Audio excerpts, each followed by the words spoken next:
ومن سيئات أعمالنا من يهد الله فلا مضل له ومن يضلل فلا هادي له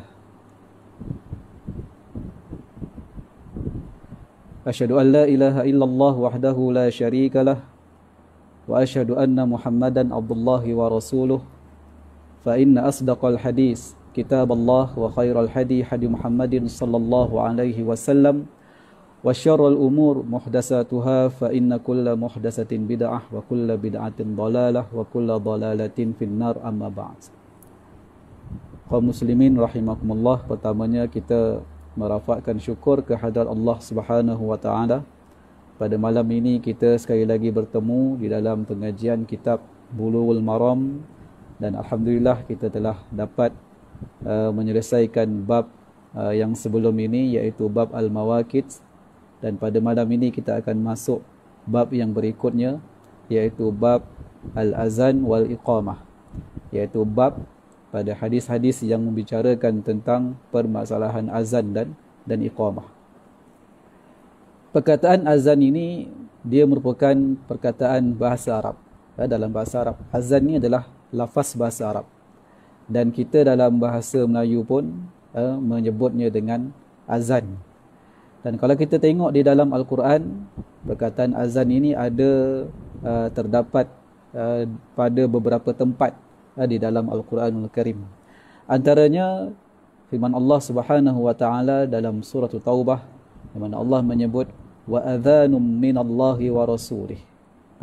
Dari segi literal ataupun dari segi bahasanya, azan ini bermaksud i'lam. Jadi bila Allah menyebut wa adhanum minallahi wa rasulih, bermakna ia merupakan satu pemberitahuan ataupun satu pengisytiharan daripada Allah dan Rasulnya. Itu dari segi maksud bahasa, iaitu i'lam. Namun kalau kita lihat, sebagaimana yang saya pernah sebut di awal pengajian kitab Bulughul Maram ni, bila kita membicarakan tentang sesuatu lafaz yang berkaitan dengan hukum fiqh, maka para ulama akan mentarifkan lafaz tersebut, yang pertamanya dengan maksud dari segi bahasa, sebagaimana dalam tajuk kita pada malam ini, azan itu dari segi bahasa bermaksud pemberitahuan ataupun i'lam dalam bahasa Arabnya. Yang kedua, para fuqaha juga akan mentarifkannya dari segi maksud syarak. Maksud syarak ni bermakna apa yang sebenarnya diinginkan, yang dimaksudkan, yang dikehendaki oleh syarak dengan perkataan azan itu, iaitu i'lam biduhuli waqtis solah bi alfazin makhsusah, iaitu satu bentuk pemberitahuan tentang masuknya waktu solat dengan menggunakan lafaz-lafaz tertentu. Manakala iqamah pula bermaksud pemberitahuan tentang pelaksanaan solat. Pemberitahuan tentang solat itu akan didirikan bil qiyami ila solah bi zikrin mahsusah, dengan menyebut beberapa lafaz tertentu. Itu maksud iqamah dari segi syarak. Jadi azan ini dia merupakan satu bentuk pengisytiharan, satu bentuk pemberitahuan tentang apa? Iaitu pemberitahuan tentang masuknya waktu sembahyang fardu. Jadi azan ni satu bentuk pemberitahuan bahawa telah masuknya waktu sembahyang fardu. Jadi bila kita katakan demikian, maka azan itu hanya untuk sembahyang fardu sahaja. Ada tak azan untuk solat selain daripada solat fardu? Ada tak azan untuk solat hari raya? Bila kita nak solat raya Aidilfitri ataupun Aidil Adha, ada tak azan? Tak ada. Ada tak azan untuk solat sunat tarawih? Pun tidak ada azan. Yang di sini menunjukkan bahawa azan itu hanya khusus untuk solat fardu sahaja. Begitu jugalah selain daripada Al-Quran menyebut tentang azan, begitu juga di dalam As-Sunnah menyebut tentang azan ini.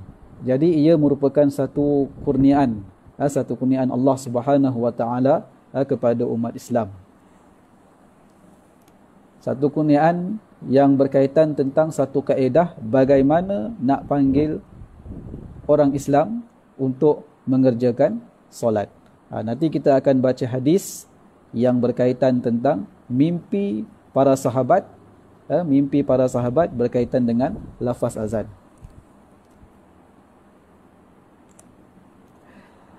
Di situ kalau kita lihat dari sudut sejarah, dari sudut sejarah pensyariatan azan ini, tak disuruh kita menggunakan alat-alat tertentu bagi menunjukkan masuknya waktu solat. Sebagaimana yang kita tahu dalam agama-agama lain di dunia ini, seperti agama Yahudi, agama Kristian, mereka ini menggunakan alat-alat tertentu untuk mengajak penganut mereka melaksanakan ibadah. Di mana orang Yahudi, mereka ini menggunakan alat tiupan, ada alat yang ditiup bagi mengeluarkan bunyi. Begitu jugalah bagi kaum Kristian, mereka ini menggunakan loceng, lalu digoncang loceng yang ada di menara gereja itu bagi mengajak penganut mereka untuk datang ke gereja bagi menunaikan ibadah. Tapi umat Islam, Allah jadikan untuk kita azan. Allah telah mensyariatkan kepada kita azan untuk mengajak umat Islam pergi menunaikan solat fardu di masjid ataupun di mana tempat solat fardu didirikan secara berjemaah. Kerana alatan seperti tiupan dan loceng ini, ia hanya sekadar mengeluarkan bunyi, dia tidak ada makna apa-apa. Adapun kalau kita teliti kepada kalimah ataupun lafaz-lafaz azan, di situ ada kalimat-kalimat Allah yang mempunyai makna yang besar. Pada kalimah azan itu, pada lafaz azan itu ada kalimah-kalimah yang membawa maksud akidah iman kepada Allah Subhanahu wa taala, yang mana kalau kita dengar lafaz-lafaz azan ini, di awalnya dia menyebut tentang isbatuz zat wal ijlal, iaitu menetapkan zat dan keagungan serta kemuliaan Allah Subhanahu wa taala. Kemudian isbat wahdaniyatul lahu. Pada lafaz la ilaha illallah itu, kita dapat fahami di situ satu penetapan, satu bentuk pensabitan tentang wahdaniyah Allah Subhanahu wa taala, iaitu keesaan Allah Subhanahu wa taala dan penafian tentang syirik dengan Allah Subhanahu wa taala pada lafaz la ilaha illallah itu. Kemudian datang pula tentang penetapan ataupun pengisbatan risalah Nabi Muhammad sallallahu alaihi wasallam sebagai Rasulullah. Di situ maknanya yang dapat kita lihat pada lafaz-lafaz azan itu, dia bukan hanya sekadar lafaz, tetapi dia lafaz yang mengandungi makna-makna yang besar, apatah lagi mengandungi makna-makna iman, makna-makna akidah terhadap keesaan Allah Subhanahu wa taala dan pengisbatan risalah Nabi Muhammad sallallahu alaihi wasallam. Seterusnya kita lihat ada seruan untuk menunaikan solat, ada seruan untuk kita menuju kejayaan yang kekal abadi, iaitu di akhirat. Semuanya itu memberi makna-makna yang besar yang sepatutnya difahami oleh para muazzin yang melafazkan azan. Begitu juga kita yang mendengar azan ini sepatutnya menghayati makna-makna yang terkandung di dalam setiap lafaz-lafaz azan tersebut. Sebab itu kita bila kita mendengar muazzin melaungkan azan, maka kita yang mendengar azan tersebut hendaklah menjawab seumpama lafaz yang dilaungkan oleh muazzin. Dan kita yang menjawab ni pun bukan hanya sekadar menjawab, bukan hanya sekadar menyebut lafaz itu, tetapi hendaklah kita memahami, menghayati makna-makna dan maksud-maksud yang boleh kita mengambil iktibar daripada setiap lafaz azan tadi. Dulu masyarakat kita selalunya mereka ini kalau nak melaungkan azan, ada gendang yang diketuk. Ada gendang yang diketuk terlebih dahulu dengan beberapa kadar ketukan, kemudian selepas itu barulah dilaungkan azan. Ini yang dilakukan oleh kebanyakan masyarakat kita dahulu. Maka ada gendang. Kadang-kadang sehinggakan manusia ni dia merasakan bahawa kalau tak dilakukan hal tersebut, tidak sempurna pelaksanaan azan tadi. Maka kita dapatilah kebanyakan daripada kalangan kita ni tidak dapat membezakan mana satu yang merupakan adat semata-mata dengan suruhan agama Allah Subhanahu wa taala. Seolah-olah tidak sempurna azan itu kalau tak diketuk gendang dulu. Mereka jadikan itu seolah-olah satu prosedur, satu kaedah khusus untuk melaungkan untuk melaungkan azan. Sedangkan cadangan-cadangan seperti tiupan, meniup, alat-alat tertentu, mengetuk gendang, menggoncangkan loceng sehingga mengeluarkan bunyi, semuanya itu telah dicadangkan di hadapan Nabi sallallahu alaihi wasallam, tapi semua cadangan itu ditolak oleh Nabi sallallahu alaihi wasallam dan hanya mengekalkan azan, bagi menunjukkan telah masuknya waktu solat fardu. Baik. Dalam Al-Quran, Allah Subhanahu wa taala sebut tentang azan. Antaranya firman Allah dalam suratul Jumu'ah, Allah menyatakan bahawa ya ayyuhallazina amanu idza nudiya lis-salati min yaumil jumu'ah fas'au ila zikrillah. Yang bermaksud, wahai orang yang beriman, jika dilaungkan azan pada hari Jumaat, yakni untuk melakukan solat fardu Jumaat, maka fas'au ila zikrillah, maka pergilah bersegera kepada mengingati Allah Subhanahu wa taala. Ayat ini menyatakan tentang azan untuk solat Jumaat. Azan yang menunjukkan telah masuknya waktu solat Jumaat ataupun zuhur. Kerana kita tahu, terutama sekali orang lelaki, mengetahui bahawa solat Jumaat itu mestilah didirikan dalam waktu zuhur. Jadi azan yang dilaungkan itu menunjukkan bahawa telah masuknya waktu zuhur dan telah menjadi wajib bagi setiap orang yang wajib ke atas dirinya untuk melaksanakan solat Jumaat, pergi bersegera menunaikan solat Jumaat. Walaupun dalam zaman Sayyidina Osman, sebagaimana yang tercatat dalam catatan, pada zaman Sayyidina Osman ini untuk menunaikan solat Jumaat ada 2 kali azan dilaungkan. Yang maknanya 2 kali azan ni bermula pada zaman Sayyidina Osman. Yang mana pertama, azan itu dilaungkan sebelum masuk waktu. Azan yang pertama itu dilaungkan sebelum masuk waktu solat zuhur. Yang mana azan ini dibuat di pasar-pasar, di pasar-pasar raya, di mana tempat orang ramai. Tujuannya untuk memberitahu orang ramai supaya bersedia untuk pergi ke masjid bagi menunaikan solat fardu Jumaat. Kemudian bila dah masuk waktu, maka dilaungkan azan kali yang kedua, yang mana azan kali yang kedua inilah dikehendaki semua orang yang wajib solat Jumaat ke atas diri mereka untuk meninggalkan segala urusan bagi pergi melaksanakan solat Jumaat di masjid. Maknanya azan pertama itu sebelum masuk waktu dengan tujuan supaya orang ramai boleh buat persiapan untuk menunaikan solat Jumaat. Manakala azan kedua dilaungkan selepas masuk waktu yang mewajibkan kita terus ke masjid bagi mendengar khutbah Jumaat dan seterusnya melaksanakan solat Jumaat.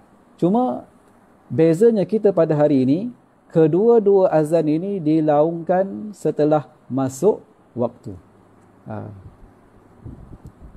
Kalau kita kembali kepada pelaksanaan 2 kali azan pada zaman Sayyidina Osman, Sayyidina Osman, dia mengambil pendekatan tersebut adalah berdasarkan kias kepada pelaksanaan azan waktu subuh. Azan pada waktu subuh. Azan pada waktu subuh ni ada 2 kali. Yang ni dilaksanakan semenjak zaman Nabi lagi. Yang mana azan pertama tu dilaungkan sebelum masuk waktu subuh, dan azan yang kedua apabila masuk waktu subuh. Lagipun pada zaman Sayyidina Osman, yang menjadi faktor untuk beliau menetapkan supaya hari Jumaat ini juga dilaungkan 2 kali azan adalah disebabkan umat Islam yang sudah semakin bertambah ramai. Baik.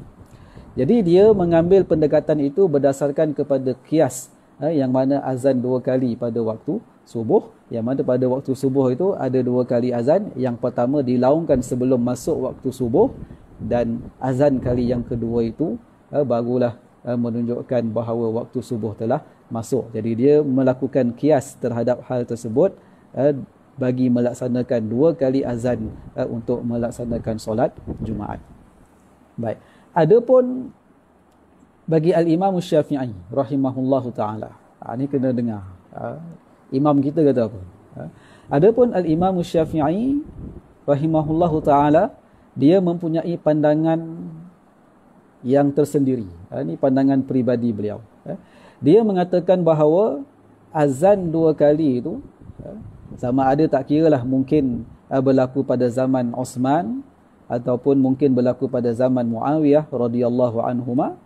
Dia mengatakan bahawa wa ayyuhuma kana fal amru fi ahdi Rasulillah sallallahu alaihi wasallam ahabbu ilayya, di dalam Dia kata sama ada ia berlaku, sama ada azan 2 kali pada hari Jumaat itu berlaku pada zaman Osman ataupun Muawiyah, katanya, maknanya kata Imam Syafi'i, maka yang berlaku pada zaman Nabi itu lebih aku sukai, kata Imam Syafi'i.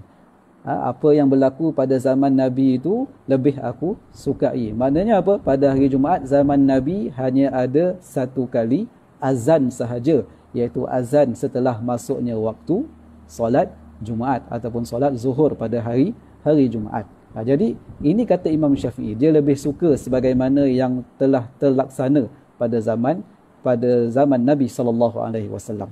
Maksudnya Al-Imam Syafi'i secara peribadi menyukai hanya 1 azan pada hari Jumaat, dengan tidak menafikan azan yang dilakukan lebih awal sebelum masuk waktu pada hari Jumaat untuk membolehkan orang ramai buat persediaan awal untuk datang melaksanakan solat Jumaat. Bahkan kata Imam Syafi'i, wala yufsidu syai' min salatihi. Kalau buat 2 kali azan pun tidaklah merosakkan sedikit pun solat Jumaat seseorang itu.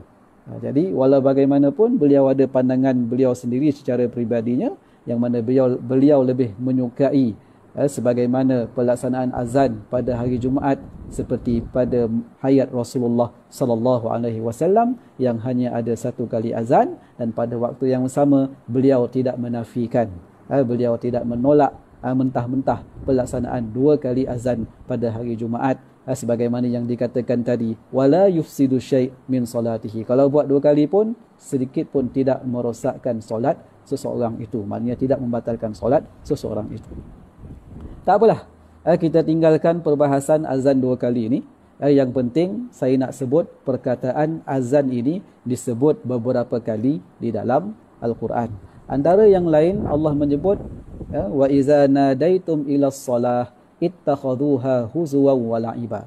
Yang mana bermaksud apabila kamu menyuruh mereka kepada solat, mereka jadikan itu sebagai sendaan dan main-main. Mereka jadikan seruan itu sebagai sendaan dan main-main. Siapa yang menjadikan seruan kepada solat itu sebagai sendaan dan main-main ni? Iaitu orang-orang yang Allah Subhanahu Wa Taala melarang orang Islam menjadikan mereka ini sebagai teman dalam kehidupan mereka. Baik. Kemudian para ulama berbincang, apa hukum azan? Apa hukum azan? Maksudnya dari sudut hukum taklifi, wajib ke, sunat ke, fardu ain ke, ataupun apa hukum azan itu sebenarnya? Pandangan yang pertama, hukum azan itu adalah fardu kifayah. Maksudnya kalau tak ada sesiapa yang azan dalam satu kampung tu, bila masuk waktu solat, maka satu kampung tu berdosa lah. Ini maksud fardu kifayah. Mesti ada satu orang yang melaksanakan kefarduan tersebut sehingga gugur kewajipan tadi kepada orang yang lain. Jadi bila masuk waktu tak ada siapa azan, maka satu kampung berdosa. Ini adalah pandangan siapa? Ini adalah merupakan pandangan Atha' bin Abi Rabah. Atha' bin Abi Rabah ni dia orangnya berkulit hitam. Dia tabi'in. Al-Imam Abu Hanifah bila dia gunting rambut setelah bertahallul, dia bercukur, dia jumpa satu orang yang tahu hukum hakam agama. Dia tengok orang ni alim tentang hukum hakam agama.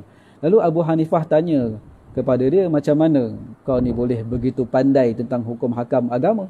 Lelaki ni jawab, aku telah berjumpa dan berguru dengan Atha' bin Abi Rabah. Ini menunjukkan kehebatan keilmuan Atha' bin Abi Rabah, yang mana beliau terkenal sebagai seorang tabi'in yang sangat alim dalam bab haji. Dalam satu kisah yang terkenal, Sulaiman bin Abdul Malik Amirul Mukminin apabila datang ke Mekah nak berjumpa dengan Atha bin Abi Rabah, dia nampak orang berbaris panjang nak berjumpa dengan Atha bin Abi Rabah, iaitu Sulaiman bin Abdul Malik ni. Bila dia datang ke Mekah nak jumpa dengan Atha bin Abi Rabah, dia tengok ramai dah orang berbaris panjang menunggu nak berjumpa dengan Atha bin Abi Rabah.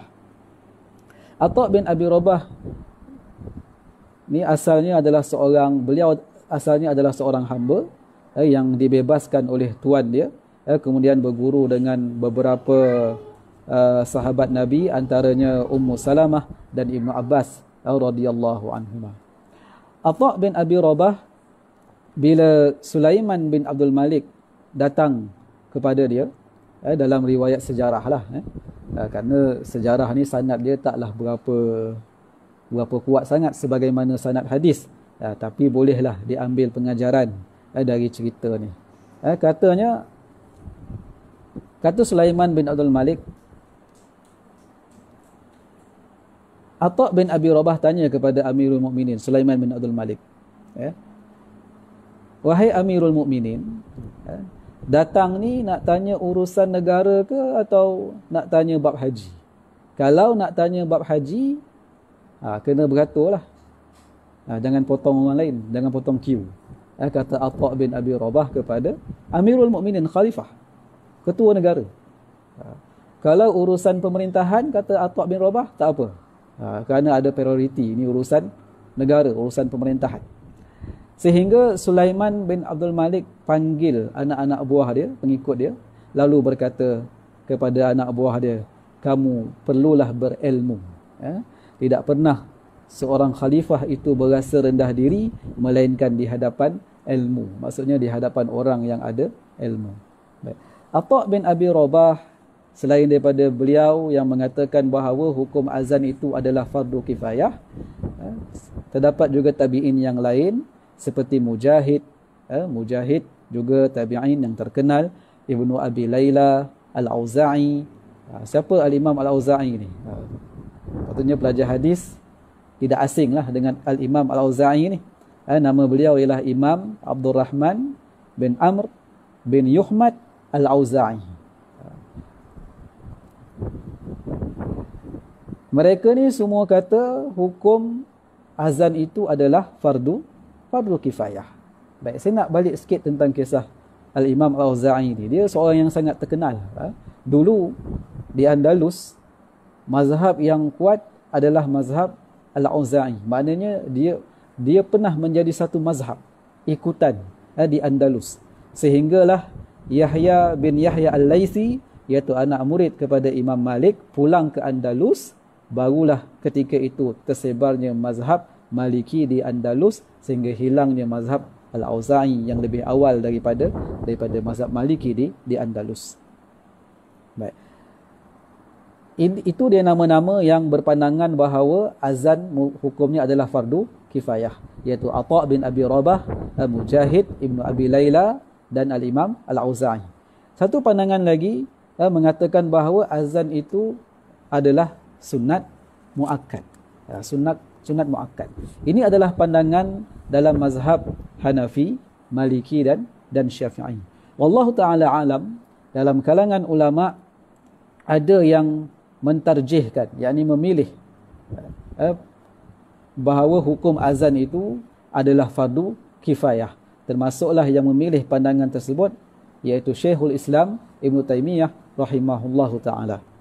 Maksudnya kalau tak ada seorang yang azan dalam satu tempat, dalam satu kampung, maka semua orang akan berdosa kerana mengambil tanggungjawab kefarduan tadi. Baik. Sekarang ni azan zaman sekarang tak macam dulu. Azan zaman sekarang pakai mikrofon. Asalnya azan ni pada zaman dulu tak adalah pakai mikrofon. Tak adalah pakai pembesar suara. Dulu orang azan, mereka ini akan memanjat, akan naik ke atas menara masjid. Kadar mana suara itu boleh didengar, kadar itulah yang sampai akan laungan azan tadi. Tapi kalau kita bayangkan kehidupan zaman dahulu, zaman dulu tak ada pencemaran bunyi. Tak ada bunyi bising, tak ada bunyi kenderaan, tak ada bunyi kilang, tak ada pencemaran bunyi lah. Jadi bila azan, suara muazzin tu boleh sampai jauh, boleh sampai jauh didengari. Jadi kalau kita bayangkan suasana itu, suasana ketika itu yang azan menggunakan tanpa pembesar suara ini, walaupun tiada pembesar suara ketika itu, namun oleh kerana tiada kesan daripada akibat pencemaran bunyi tadi, maka laungan azan itu dapat didengar dengan kadar yang agak jauh. Jadi sekarang ni kita dah mula azan dengan menggunakan teknologi adanya pembesar suara. Cuma jadi kalau orang tu lah, kalau muazzin tu azan tak pakai mikrofon, sah tak azan dia? Kalau Bilal tu azan tak pakai mikrofon, sah tak azan dia? Sah. Cuma maksud tujuan azan itu iaitu i'lamun nas biduhuli waqti solah, memberitahu kepada orang ramai bahawa telah masuknya waktu solat. Itu tujuannya. Jadi kurang tercapai lah kalau kita azan dengan tidak menggunakan pembesar suara. Kerana apa? Kerana hari ini kita ada pencemaran bunyi sehingga boleh mengganggu kadar pendengaran orang. Maka kalau kita azan tanpa menggunakan pembesar suara, mikrofon dan seumpamanya, maka tujuan azan untuk memberitahu manusia, untuk memberitahu orang ramai bahawa waktu solat itu telah masuk, kurang tercapai. Tapi azan tetap sah. Jangan kata azan tak sah pula sebab tak pakai mic. Sebelum kita masuk kepada hadis, saya nak pergi detail sikit pada beberapa permasalahan hukum yang berkaitan dengan azan. Baik, antaranya ialah apa hukum solat tanpa azan dan iqamah? Apa hukum solat tanpa azan dan iqamah? Sah atau tidak solat tanpa azan dan iqamah? Sebenarnya para ulama sekali lagi telah khilaf dalam masalah ini. Pertama, pandangan jumhur. Siapa jumhur ni? Apa maksud jumhur ni? Jumhur ni ialah pandangan majoriti para ulama. Dia bukan ijma', tapi dia merupakan pandangan ramai dalam kalangan para ulama, majoriti para ulama. Mereka kata, man shalla bi ghairi azanin wala iqamah fala i'adata alaih. Sesiapa yang solat tanpa azan dan iqamah, maka dia tak perlu ulang solat. Sesiapa yang solat tanpa azan dan iqamah, maka dia tak perlu untuk mengulangi solatnya. Tapi ada pula dalam kalangan para ulama yang berpandangan, iaitu minoriti, mereka mengatakan bahawa al-azanu fard. Azan itu fardu, wal iqamatu syart, dan iqamah itu pula adalah syarat li sihhatis solah, untuk sahnya solat seseorang itu. Maksudnya sesiapa yang solat tanpa azan dan iqamah kena ulang balik solat tersebut. Ini pun merupakan satu pendapat dalam permasalahan ini. Jadi kalau kita tanyalah, ada tak orang yang berpendapat kalau tak azan tak sah solat? Ada tak dalam kalangan masyarakat Islam, dalam kalangan para ilmuwan Islam, ulama Islam, yang berpendapat kalau solat tanpa azan dan iqamah, solatnya tak sah? Maka jawabnya ada. Siapa punya pendapat ni? Sekali lagi, ini adalah pandangan Al-Imam Al-Auza'i Ibnu Abi Layla. Mereka ini kata mesti kena ulang solat. Kerana apa? Kerana disebut tadi azan itu adalah fardu dan iqamah itu adalah syarat li sihhatis solah, untuk menjadikan solat seseorang itu sah. Sebab tu tuan-tuan, bila kita tiba-tiba dengar kawan kita kata tak sah solat tanpa azan, tanpa iqamah ni, jangan kita cepat-cepat nak sesatkan dia.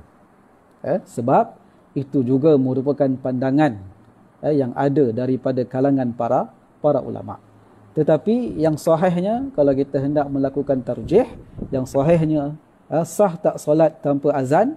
Jawapannya adalah sah solat itu. Hal ini dijelaskan oleh Al-Imam Ibn Qudamah Al-Maqdisi. Yang penting kita kena faham dalam isu fiqh, pandangan boleh berbeza-beza. Nas ada. Bukan nas tak ada, nas ada. Tapi nas itu nak ditafsirkan bagaimana? Apa maksudnya? Apa yang dikehendaki sebenarnya oleh nas itu? Wajib ke? Sunat ke? Haram ke? Makruh ke? Maka berlaku khilaf di kalangan para ulama berdasarkan kepada kaedah-kaedah istinbat yang ada pada mereka untuk memahami maksud sebenar yang ada pada sesuatu nas hukum tersebut. Maka itulah antara punca kerana apa dalam fiqh ni banyak sangat pandangan dalam sesuatu masalah. Jadi dalam fiqh itulah tabiat dia, memang banyak perbezaan pandangan dan kita memang disuruh. Kita jangan menganggap perbezaan yang banyak ni menyusahkan. Kita kata apalah susah sangat, macam-macam mazhab, ada yang kata macam tu, ada yang kata macam ini. Kita jangan rasa macam itulah. Bahkan kita memang disuruh untuk mendengar pelbagai pandangan. Sebagaimana firman Allah, allazina yastami'una alqaul fayattabi'una ahsanah. Mereka mendengar pandangan-pandangan, kemudian mereka ikut apa yang terbaik daripada pandangan tersebut. Kalau kita tak setuju dengan satu pandangan, tak apalah. Jangan kita salahkan dan sesatkan orang yang nak ikut pandangan yang kita tak setuju tu. Yang penting, pandangan-pandangan yang didengar itu merupakan pandangan daripada kalangan para ulama yang muktabar, sehinggakan perbezaan itu ataupun khilaf tersebut boleh dianggap khilaf yang muktabar. Baik. Seterusnya, apa hukum azan dan iqamah dalam masjid yang orang dah sembahyang dah? Masjid tu dah azan dah dan dah iqamah, bahkan solat pun dah selesai didirikan. Lepas tu kita masuk. Kita masuk masjid nak solat. Contohlah, kita masuk masjid dengan beberapa orang kawan kita untuk menunaikan solat Zuhur pada pukul 3.30 petang. Zuhur dah masuk pukul 1.30 tadi. Dah pastilah masjid tu dah azan pukul 1.30 tadi. Dan dah iqamah dan juga telah melaksanakan solat Zuhur secara berjemaah. Cuma kita dengan beberapa orang yang lewat ni masuk masjid, singgah ke masjid nak menunaikan solat Zuhur pukul 3.30 petang. Jadi, apa hukum azan dan iqamah dalam situasi yang macam ini? Kena azan ke? Sama ada kena azan dan iqamah ataupun tidak? Ataupun hanya perlu iqamah sahaja, tidak perlu azan? Baik. Pandangan yang pertama, azan dan iqamah, perlu azan dan iqamah. Dalam situasi yang macam ini, walaupun kita dah masuk masjid pukul 3.30 petang untuk menunaikan solat Zuhur, kita perlu azan dan iqamah. Ini pandangan siapa? Ini pandangan Al-Imam Az-Zuhri, iaitu termasuklah juga Sa'id bin Musayyib, Qatadah, Imam Ahmad dan salah satu daripada riwayat Imam Asy-Syafi'i. Mereka ni kata apa?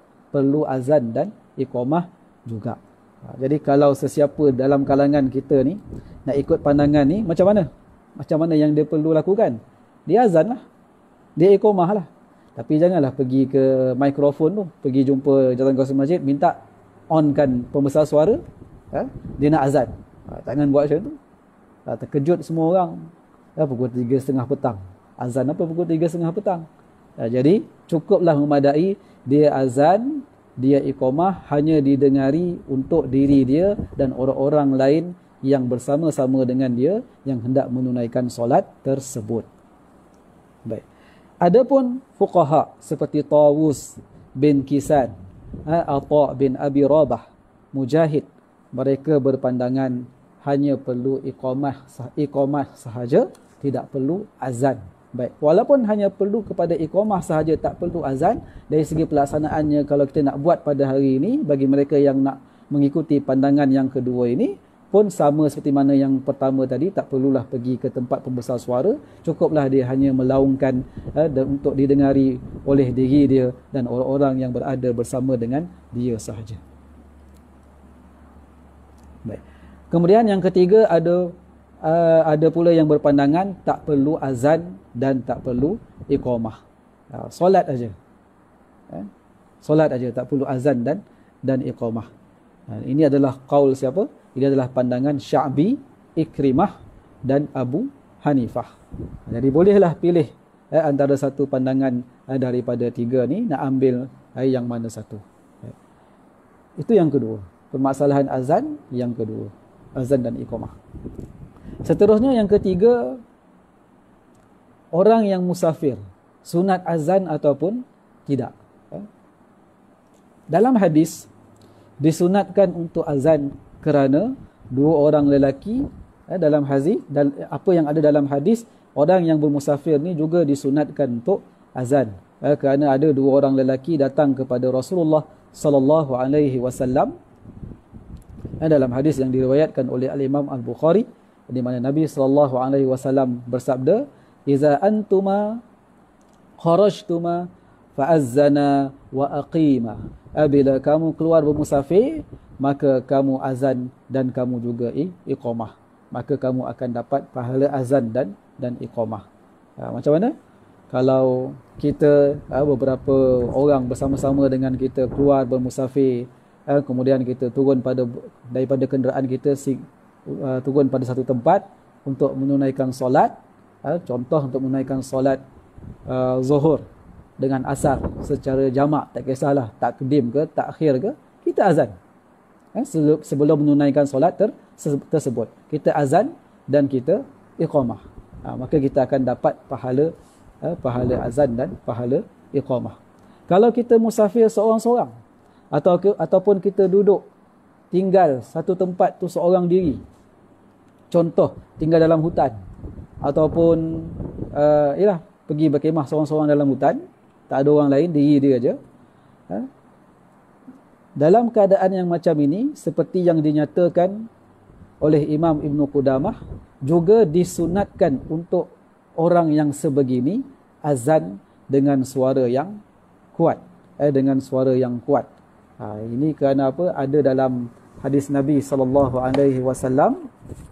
yang diriwayatkan oleh Abi Sa'id Al-Khudri, di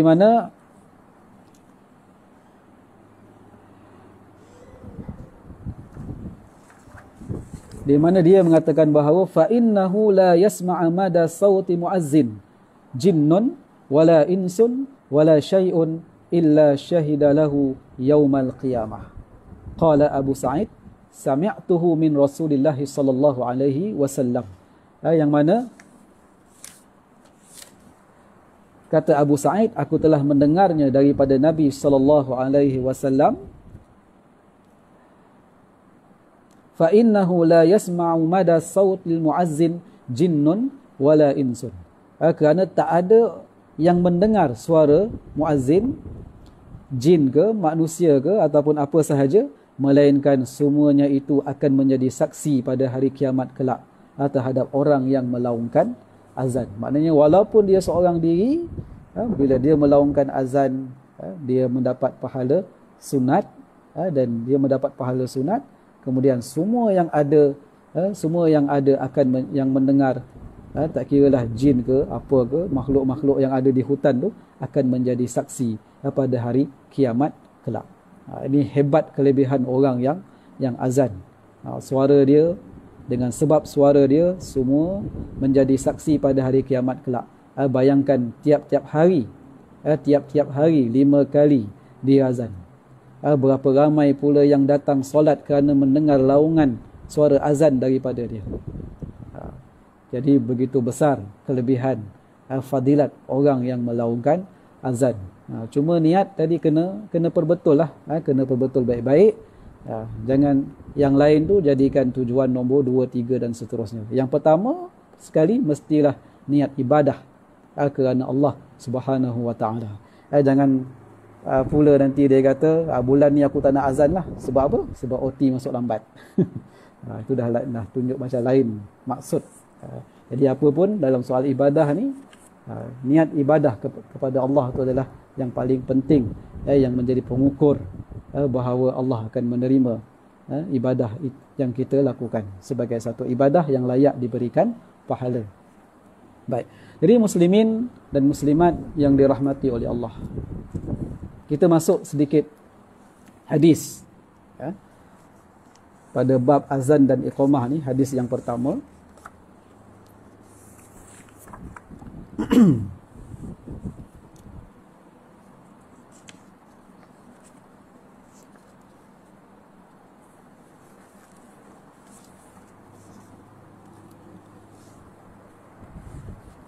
Hadis yang pertama iaitu hadis yang berkaitan dengan sifat azan. Sifat azan. Baik. Wa an Abdullah bin Zaid bin Abdi Rabbih radhiyallahu anhu qala tafa bi wa ana na'im rajulun faqala taqulu Allahu akbar fadhakara al-azan bitarbi' at-takbir bighairi tarji' wal iqamata furada illa qad qamatis salah qala falamma asbahtu ataitu Rasulullah sallallahu alaihi wasallam faqala innaha la ru'ya haqqun. Al-hadis akhrajahu Ahmad wa Abu Daud wa sahhahu Tirmizi wa Ibnu Huzaimah. Wa zada Ahmad fi akhirih qissata qawli Bilal fi adhanil fajr as-salatu khairum minan naum. Wa li Ibni Huzaimah an Anas qala min as-sunnati idza qala al-muazzinu fil fajr hayya 'alal falah qala as-salatu khairum minan naum. Baik. Kita pergi kepada maksud hadis. Daripada Abdullah bin Zaid. Baik, hadis ini adalah hadis sahih. Hadis sahih yang diriwayatkan oleh Abdullah bin Zaid bin Abdul Rabbih. Bin Abdul Rabbih, sebahagian menyebut bin Sa'labah bin Abdul Rabbih. Namun para muhakkikun mengatakan bahawa tidak ada Sa'labah dalam nama bapanya. Baik. Yang mana dia berkata, waktu saya tidur, saya bermimpi. Aku bermimpi. Ada seseorang tawafabi. Tawafabi bermaksud mengelilingiku. Lalu berkata, ucapkanlah Allahu Akbar, Allahu Akbar. Lalu ia mengucapkan azan 4 kali tanpa pengulangan dan mengucapkan iqamah sekali kecuali pada qad qamatis salah. Ia berkata, ketika telah subuh aku menghadap Rasulullah sallallahu alaihi wasallam lalu bersabda, sesungguhnya ia adalah mimpi yang benar. Hadis diriwayatkan oleh Ahmad, Abu Daud, sahih menurut Imam Tirmizi dan Ibnu Huzaimah. Baik. Adapun Imam Ahmad, wazada Ahmad fi akhirih qissah. Adapun Imam Ahmad menambah pada akhir hadis tentang kisah ucapan Bilal dalam azan subuh, yaitu as-salatu khairum minan naum, yang bermaksud solat itu lebih baik daripada tidur. Kemudian wazada Ahmad fi akhirih zahirihi fi hadisin Abdullah bin Zaid. Dan Imam Ahmad juga menambahkan pada akhirnya dalam hadis Abdullah bin Zaid. Dan menurut riwayat Ibnu Huzaimah dari Anas radhiyallahu anhu berkata, minas sunnah, termasuk amalan sunnah, iza qala al-muazzinu fil fajar, apabila muazzin pada waktu fajar, yakni pada waktu subuh, menyebut hayya 'alal falah,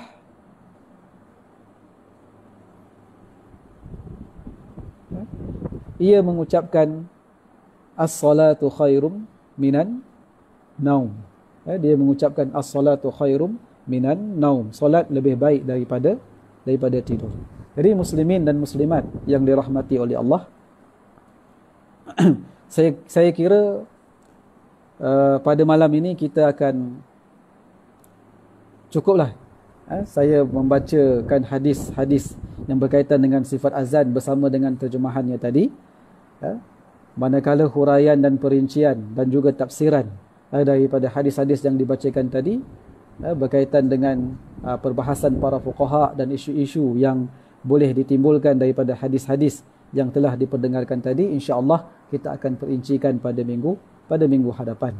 Kerana saya tak mahu bebankan muslimin dan muslimat, kerana di awal tadi banyak sangat kita membicarakan tentang permasalahan isu-isu fiqh yang berkaitan dengan hukum azan. Jadi saya tak mahu tuan-tuan, puan-puan, muslimin dan muslimat di luar sana pening dengan banyak isu perbezaan pandangan para fuqaha berkaitan dengan hukum azan, kemudian ditambah pula dengan isu-isu fiqh yang timbul daripada hadis-hadis yang kita baca pada malam ini.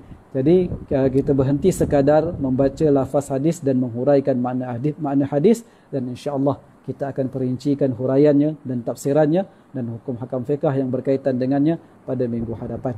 Jadi mudah-mudahan apa yang tuan-tuan muslimin dan muslimat dengar pada malam ini mendapat kebaikan dan menambahkan kefahaman kita terutama sekali dalam permasalahan fiqh yang berkaitan dengan hukum hakam azan, dan mudah-mudahan selepas ini kita dapat beramal dengan yakin berdasarkan kepada ilmu. Jadi segala yang benar daripada Allah Subhanahu wa taala, salah dan silap daripada kelemahan dan kekurangan diri saya sendiri. Aqulu qouli hadza astaghfirullahal azim li wa lakum. Assalamualaikum warahmatullahi wabarakatuh. Syukran ya Rabbi, syukran.